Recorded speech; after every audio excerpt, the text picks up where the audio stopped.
When working with maintenance requests and logs, if there are parts you would like to use from the parts database, you would click Parts Used.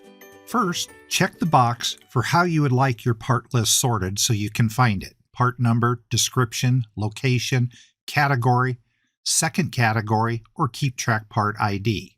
Then you can select from the part drop-down the first part you want to use. The date the part is used is today's date by default. You can change this to another date if you need. Select from the drop-down the name of the person using the part and the quantity of the parts you used. When you're done, click Save. If you want to use more parts, then just repeat the process.